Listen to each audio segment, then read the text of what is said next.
Hello students. तो आज के इस लेक्चर में हम देखेंगे अपना जो रिएजेंट होता है सोडियम बोरोहाइड्राइड NaBH4। तो उसके क्या क्या फंक्शन होते हैं। हमें पता है जो हमारा सोडियम बोरोहाइड्राइड होता है वो क्या होता है, रिड्यूसिंग एजेंट होता है। अब ये जो रिड्यूसिंग एजेंट होता है इसके मल्टीपल फंक्शन हो सकते हैं। आपको ये NaBH4 कई तरह से क्वेश्चंस में एग्जाम्स में पूछा जा सकता है। जैसे हमें सिर्फ NaBH4 गिवन हो सकता है एग्जाम में। या कई बार क्या होता है NaBH4 के साथ I2 as a reagent use किया जाता है, तो तब इसका क्या फंक्शन होगा। या फिर इसके साथ जब CCl3 एक लुईस एसिड की तरह यूज किया जाता है, तो इस रिएजेंट का एक स्पेसिफिक नाम भी होता है लूचे रिएजेंट्स। ठीक है, तब इसका क्या फंक्शन होता है। या फिर सोडियम बोरोहाइड्राइड के साथ हम टोसाइल हाइड्राजिन का जब यूज करेंगे तब इसका क्या फंक्शन होगा। तो इन सारी चीज़ों को हम आज के लेक्चर में देखने वाले हैं। तो आइए शुरू करते हैं आज के लेक्चर को। सबसे पहले अगर मैं NaBH4 की मैं बात करूं, तो जो NaBH4 है हमारा कैसा होता है, न्यूक्लियोफिलिक हाइड्राइड डोनर होता है। बोलो कैसा होता है, न्यूक्लियोफिलिक हाइड्राइड डोनर होता है। तो ये क्या करता है, जो हमारे कार्बोनिल्स कंपाउंड्स होते हैं उनका रिडक्शन करता है। ठीक है। अब अगर मैं सबस्ट्रेट स्कोप की बात करूं कि NaBH4 हमारा किस किस सबस्ट्रेट का रिडक्शन कर सकता है, तो उसमें सबसे पहले हमारा इमीनियम आयन आता है, जिसका रिडक्शन पॉसिबल है विद द हेल्प ऑफ हमारा NaBH4। उसके साथ साथ हमारा जो एसिड क्लोराइड है उसका भी रिडक्शन हम कर सकते हैं। और हमारा जो एल्डिहाइड है और कीटोन है, इन चार स्पीसीज का हम रिडक्शन कर सकते हैं विद द हेल्प ऑफ हमारे NaBH4। अब इससे आगे अगर मैं हमारा जो एल्डिहाइड कीटोन से आगे अगर मैं एस्टर एसिड अमाइड पे जाता हूँ, तो वहां पे क्या होता है, जो हमारा ये इलेक्ट्रोफिलिक सेंटर होता है इसकी इलेक्ट्रोफिलिसिटी डिक्रीज हो जाती है। इलेक्ट्रोफिलिसिटी डिक्रीज क्यों हो जाती है, ये ऑक्सीजन के लोन पेयर क्या करेंगे, रेजोनेंस करेंगे, जिससे इलेक्ट्रोफिलिसिटी डिक्रीज हो जाएगी। अगर इलेक्ट्रोफिलिसिटी डिक्रीज हो जाती है तो यहाँ पे हमारा जो हाइड्राइड का अटैक है वो फिजिबल नहीं हो पाता है। इसलिए ये एस्टर एसिड अमाइड इनका रिडक्शन नहीं करता है। साथ में याद रखिएगा, जब भी हमारा सोडियम बोरोहाइड्राइड रिएजेंट की तरह यूज होगा ना, उसमें जो सोलवेंट यूज होगा वो हमेशा ही पोलर प्रोटिक सोलवेंट यूज करते हैं। जब हम लिथियम एल्यूमिनियम हाइड्राइड यूज करते हैं तब हम जनरली पोलर एप्रोटिक सोलवेंट का यूज करते हैं। बट NaBH4 के साथ हमेशा ही पोलर प्रोटिक सोलवेंट का यूज किया जाता है। उसका रीजन क्या होता है, जैसा कि हमने देखा अभी, इसकी रिएक्टिविटी ना कम होती है। रिएक्टिविटी कम होती है एज कंपेयर टू किसके, लिथियम एल्यूमिनियम हाइड्राइड के। तो यहाँ पे पोलर प्रोटिक सॉल्वेंट यूज करने से होगा क्या, जैसे मान के चलते हैं हम, जो हमारा एल्डिहाइड या कीटोन है उसके साथ जो हमारा polar protic solvent H+ release करेगा, वो क्या कर जाता है, कोऑर्डिनेट कर जाता है, जिससे ऑक्सीजन में पॉजिटिव चार्ज आएगा और इस सेंटर की जो इलेक्ट्रोफिलिसिटी है वो बढ़ जाएगी, और जिससे ये BH का हाइड्राइड का अटैक है वो फैसिलेट होता है, फिजिबल हो जाता है। तो इसलिए जनरली पोलर प्रोटिक सॉल्वेंट का यूज किया जाता है। इसके अलावा इसके बेस्ड क्वेश्चन आपसे क्या पूछा जा सकता है, कि मान के चलते हैं क्वेश्चन एग्जाम में आपके पास आ जाए कि एक हमारा सबस्ट्रेट है, उसमें आपको एल्डिहाइड भी गिवन हो और कीटोन भी गिवन हो, दोनों ही फंक्शनल ग्रुप गिवन हो, और हमारा उसमें रिडक्शन करवाया गया हो NaBH4 के साथ। अब क्वेश्चन ये बनता है, हमें पता है NaBH4 एल्डिहाइड का रिडक्शन भी कर सकता है, कीटोन का भी कर सकता है, बट अगर हमें सिर्फ एक इक्विवेलेंट गिवन हो तब ये पहले रिडक्शन किसका करेगा। तो याद रखना, जो ज्यादा हमारा क्या होगा, इलेक्ट्रोफिलिक होगा नेचर में, उसका रिडक्शन पहले होगा। क्योंकि यहाँ पे अटैक किसका होना है, क्योंकि ये न्यूक्लियोफिलिक हाइड्राइड डोनर है, तो न्यूक्लियोफाइल का अटैक होना है। तो जो ज्यादा इलेक्ट्रोफिलिक होगा नेचर में, यहाँ पे इलेक्ट्रोफिलिक ज्यादा कौन है, हमें पता है हमारा एल्डिहाइड इलेक्ट्रोफिलिक होता है ज्यादा नेचर में। तो यहाँ पे जो रिडक्शन पहले होगा NaBH4 के साथ, वो किसका होगा, एल्डिहाइड का हो जाएगा, कीटोन का रिडक्शन नहीं होगा। तो अगर अब मैं ट्रेंड बताऊं, तो इमीनियम आयन का रिडक्शन सबसे पहले, क्योंकि यहाँ पे तो इलेक्ट्रोफिलिसिटी बहुत ज्यादा है, यहाँ पे तो पॉजिटिव चार्ज पूरा रियली होता है। फिर एसिड क्लोराइड, देन एल्डिहाइड, और लीस्ट जो रिड्यूसिंग टेंडेंसी होती है टुवार्ड, वो किसके टुवार्ड होती है, हमारे कीटोन के टुवार्ड होती है। तो ये ट्रेंड भी आपको पता होना चाहिए। आइए दूसरे NaBH4 हमारा जो रिएजेंट है वो I2 के साथ जब यूज होता है तब इसका फंक्शन क्या होता है। जैसा कि मैंने आपको बताया, यहाँ पे हमारा जो एस्टर है और अमाइड है और एसिड है, इनका रिडक्शन पॉसिबल नहीं होता है किसके साथ, NaBH4 के साथ। बट जब NaBH4 के साथ हम I2 यूज करते हैं ना, तो ये दोनों आपस में रिएक्शन करके यहाँ पे B2H6 का फॉर्मेशन कर लेते हैं। और B2H6 हमारा क्या होता है, इलेक्ट्रोफिलिक हाइड्राइड डोनर होता है, जो कि एसिड का रिडक्शन कर सकता है। किसका रिडक्शन कर सकता है बोलो? एसिड का रिडक्शन कर सकता है। तो हमारा अगर NaBH4 के साथ I2 गिवन हो ना, तब हमारा एसिड का रिडक्शन हो जाता है। इसी के साथ साथ NaBH4 के साथ कई बार आपको BF3 भी दे सकता है। जब NaBH4 के साथ BF3 देता है तो देन वो सेम काम क्या करता है, B2H6 डाइबोरेन का फॉर्मेशन कर लेता है, जो कि हमारा क्या होता है, इलेक्ट्रोफिलिक हाइड्राइड डोनर होता है, जो कि हमें एसिड का रिडक्शन भी कर सकता है। तो यहाँ पे अगर आपसे क्वेश्चन एग्जाम में कुछ ऐसा आ जाए कि मान लो कीटोन हो और साथ में क्या हो, एसिड हो, और उसमें यहाँ पे NaBH4 के साथ आपको I2 गिवन हो, तो याद रखना यहाँ पे जो रिडक्शन होगा वो रिडक्शन किसका होगा, एसिड का होगा, ना कि कीटोन का होगा। क्योंकि यहाँ पे ये दोनों मिलके B2H6 बना लेते हैं, जो कि क्या है, इलेक्ट्रोफिलिक हाइड्राइड डोनर है। और इलेक्ट्रोफिलिक हाइड्राइड डोनर की रिएक्टिविटी का ऑर्डर एसिड की ज्यादा रिएक्टिविटी होती है towards as compare to ketone, तो यहाँ पे रिडक्शन भी किसका होगा, एसिड का होगा। बट अगर यहाँ पे सिंपल NaBH4 गिवन होता तो यहाँ पे रिडक्शन किसका होता, कीटोन का होता ओवर एसिड। तो ये हमारी NaBH4 और I2 की कहानियां थी। आइए नेक्स्ट देखते हैं। हमारा नेक्स्ट क्या आ जाता है, हमारा लूचे रिएजेंट्स आता है। अब देखो लूचे रिएजेंट किस तरह अलग काम करता है। अब इसमें जो लुइस एसिड है ना, ये लुइस एसिड काफी कहानियां बदल देता है। जैसे कि मैंने आपको बताया था, अगर क्वेश्चन में कीटोन हो और एल्डिहाइड हो और NaBH4 डाल दिया जाए, तो NaBH4 क्या करता है, जनरली हमारा एल्डिहाइड का रिडक्शन करता है। क्यों? क्योंकि ये इलेक्ट्रोफिलिक ज्यादा होता है नेचर में। बट जब हम लूचे रिएजेंट यूज करते हैं ना, CCl3 यूज कर लेते हैं एज ए लुइस एसिड, तब कहानियां एकदम बदल जाती है। अब जो रिडक्शन होगा ना, वो अब रिडक्शन किसका होगा, कीटोन का पहले रिडक्शन होगा एज कंपेयर टू एल्डिहाइड। और उसका रीजन क्या होता है, देखो जो ये लुइस एसिड होता है, ये क्या कर देता है, इस कीटोन जो हमारा जो एल्डिहाइड है उसके साथ चिलेशन करके यहाँ पे इसका प्रोटेक्शन कर लेता है। कैसे प्रोटेक्शन करेगा, कुछ इस तरह इसका प्रोटेक्शन कर लेता है। यहाँ पे रिएक्शन मीडियम में वाटर भी गिवन है, जैसे वाटर क्या करेगा, यहाँ पे अटैक करेगा, और जैसे ही अटैक करेगा तो यहाँ पे क्या हो जाता है, यहाँ पे जो हमारा एल्डिहाइड फंक्शनल ग्रुप था, ये एल्डिहाइड फंक्शनल ग्रुप का क्या हो जाता है बोलो, एल्डिहाइड फंक्शनल ग्रुप का प्रोटेक्शन हो जाता है।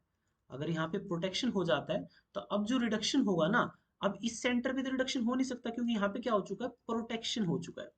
तो अब जो हमारा NaBH4 रिडक्शन करेगा, वो रिडक्शन कहाँ होगी जी, हमारी रिडक्शन कीटोन साइड पे होगी।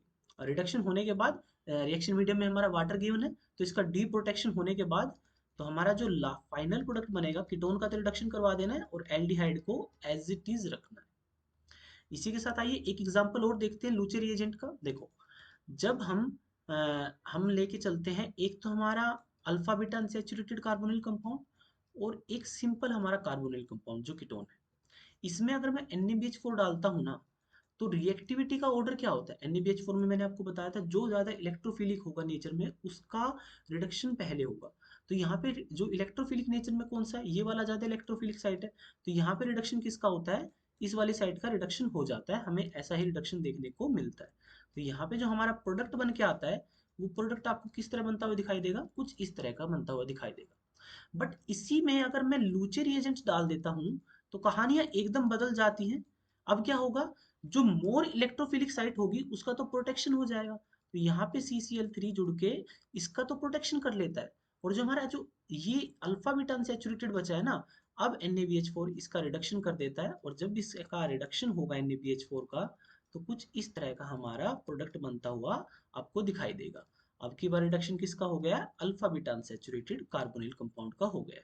तो ये हमारा प्रोडक्ट होता है लूचे रिएजेंट की प्रेजेंस में। तो इस चीज को भी आपको ध्यान रखना है कि लूचे रिएजेंट से हमारा जो रिडक्शन है वो किस तरह बदल जाता है।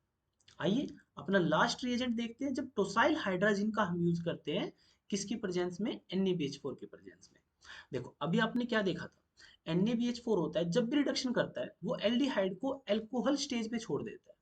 यहाँ पे कंप्लीट रिडक्शन नहीं हो पाया। बट जब टोसाइल हाइड्रोजन का मैं यूज कर लेता हूँ, तो यहाँ पे कंप्लीट रिडक्शन होके, जैसे कि मैं आपको एग्जांपल के थ्रू बताता हूँ। देखो मैंने ये हमारा कीटोन ले लिया, अब इसमें मैं ये सेम रिएजेंट डालूंगा, तो जिसका फाइनल प्रोडक्ट होगा ना, वो यहाँ पे हाइड्रोकार्बन बन जाता है। यहाँ पे दोनों ही जगह क्या आ जाएगा, हाइड्रोजन आ जाएंगे। यहाँ पे कंप्लीट रिडक्शन हो जाता है। इसके मैकेनिज्म की मैं अगर मैं बात करूँ, तो सबसे पहले ये क्या करता है, जो हमारा टोसाइल हाइड्राजीन है उसके साथ रिएक्ट करेगा। अब ये तो एकदम 12th वाली बेसिक सी रिएक्शन।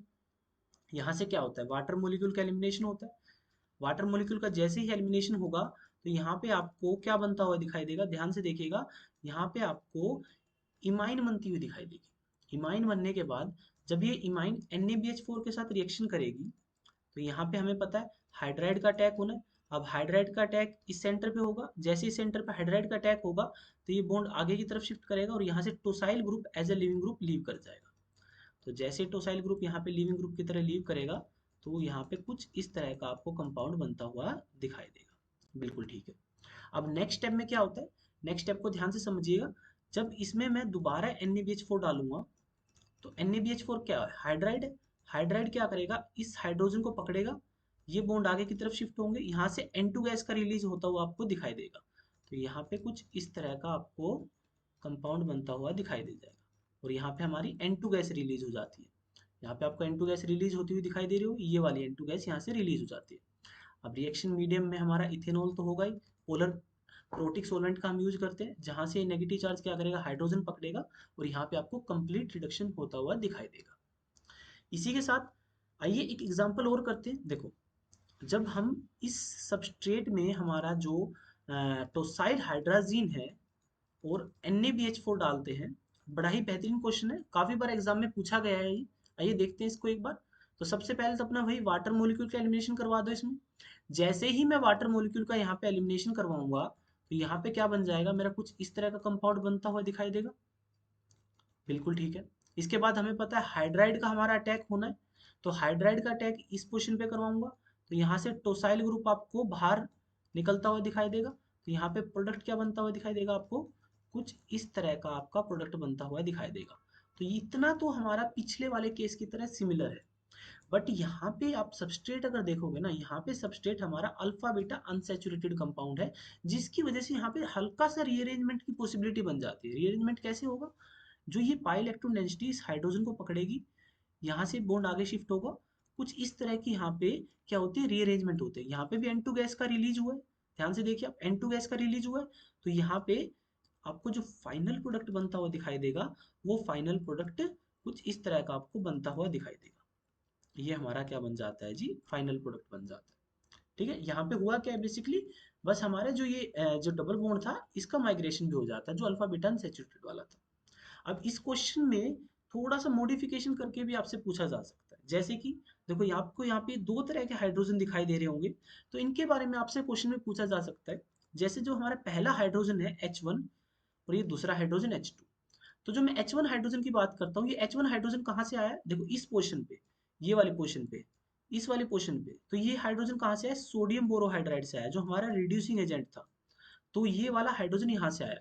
अगर मैं यहाँ पे सोडियम बोरोहाइड्राइड की जगह दूसरा रिएजेंट यूज करता, जैसे कि NaBD4 यूज करता, NaBD4, तो यहाँ पे हाइड्रोजन की जगह ड्यूटेरियम आ जाता। और ये दूसरा हाइड्रोजन कहाँ से है, ये दूसरा हाइड्रोजन तो ये वाला हाइड्रोजन है। और ये वाला हाइड्रोजन हमारा जनरली होता है जो हम सोलवेंट यूज करते हैं। अगर मैं इथेनॉल यूज करूंगा तो यहाँ पे हाइड्रोजन आ जाएगा, नो डाउट। अगर मैं ETOD यूज करूंगा, यहाँ पे डिटीरियम डेरिवेटिव यूज करूंगा, तो याद रखिएगा यहाँ पे हाइड्रोजन की जगह क्या आ जाएगा, डिटीरियम आ जाएगा। क्योंकि ये हाइड्रोजन क्या होता है, सोलवेंट एक्सचेंजेबल होता है। तो इस चीज का भी आपको ध्यान रखना है। तो हमने NaBH4 के जितने भी कंसेप्ट थे पढ़ लिए। अब आइए इनके रिगार्डिंग हम एक बार सेसर नेट में जो प्रीवियस ईयर क्वेश्चंस पूछे गए हैं उनको और देख लेते हैं। देखो, ये हमारा सेसर नेट जून 2015 का क्वेश्चन है। लूचे रिएजेंट्स डाला गया है। हमें पता है, देखो NaBH4 अगर सिंपल होता वो कीटोन पे रिएक्शन करता, ओ सॉरी एल्डिहाइड पे रिएक्शन करता। बट जब लूचे रिएजेंट होता है तो एल्डिहाइड पे रिएक्शन ना करके उसका रिडक्शन कहाँ होता है, कीटोन पे रिडक्शन होता है। तब की बार जो इसका प्रोडक्ट बनता हुआ दिखाई देगा, ये तो मैंने अभी आपको करवाया था। तब की बार रिडक्शन कहाँ हो जाएगा, हमारे कीटोन सेंटर पे हो जाएगा, कुछ इस तरह का आपको प्रोडक्ट बनता हुआ दिखाई देगा। तो यही इस क्वेश्चन का करेक्ट आंसर भी था। आइए एक क्वेश्चन और देखते हैं। अब देखो, यहाँ पे आपको दो फंक्शनल ग्रुप गिवन है, एक एस्टर गिवन है, एक कीटोन गिवन है। हमें पता है जो NaBH4 है एस्टर का तो रिडक्शन नहीं करता, कीटोन का रिडक्शन करता है, बिल्कुल ठीक बात है। बट इस क्वेश्चन में साथ साथ आपको स्टीरियो केमिस्ट्री भी पूछी गई है। बोला क्या पूछी गई है, स्टीरियो केमिस्ट्री के बारे में पूछा गया है। क्यों, क्योंकि जो यहाँ पे हाइड्राइड का अटैक है ना, वो दो साइड से पॉसिबल है, अप साइड से पॉसिबल है, डाउनवर्ड से पॉसिबल है। तो यहाँ पे आपको ये भी देखना होगा कि जो हाइड्राइड का अटैक ऊपर से होगा या नीचे से होगा। देखो, जब हाइड्राइड का अटैक ऊपर से होगा ना, तो यहाँ पे जो मेथिल ग्रुप है, ये स्टेरिक हिंड्रेंस क्रिएट करते हैं, जिसकी वजह से ऊपर से आने वाला हाइड्राइड का अटैक फिजिबल नहीं हो पाता है। तो यहाँ पे जो हाइड्राइड का अटैक होता है ना जी, हमारा नीचे वाली साइड से होता है। तो हमारा जो फाइनल प्रोडक्ट आपको बनता हुआ दिखाई देगा, ध्यान से देखिएगा, जब हाइड्राइड का अटैक नीचे से होगा तो OH ग्रुप हमारा ऊपर आ जाएगा कुछ ऐसे, और ये हमारा फाइनल प्रोडक्ट आपको बनता हुआ दिखाई देगा। और यही इस क्वेश्चन का क्या था, करेक्ट आंसर था। तो आज के लेक्चर में हमने NaBH4 से रिलेटेड जितने भी रिएजेंट्स होते हैं, किस किस तरह वो एग्जाम में पूछे जाते हैं, वो सारी चीज़ों को पढ़ा। साथ में NaBH4 की थोड़ी कहानियां और बचती है, जो क्रैम्स मॉडल्स वगैरह में हम पढ़ेंगे, एचिलेशन मॉडल, क्रैम्स मॉडल, फेल्किनान मॉडल में, उनके लिए हम सेपरेट वीडियो बना देंगे। ठीक है, तो आज के लेक्चर में इतना ही। तो अगर आप क्वांटा केमिस्ट्री से ज्वाइन करना चाहते हैं, तो ये हमारा ऑनलाइन कोर्सेज है, जिनकी फीस आपको ये दिखाई दे रही होगी, तो आप ज्वाइन कर सकते हैं। अगर आपको रिकॉर्डेड कोर्स चाहिए, तो रिकॉर्डेड कोर्स के लिए भी आप गिवन कॉन्टैक्ट नंबर पे कॉन्टैक्ट कर सकते हैं। तो आज के सेशन में जुड़ने के लिए थैंक यू सो मच। तो मिलते हैं नेक्स्ट क्लास में।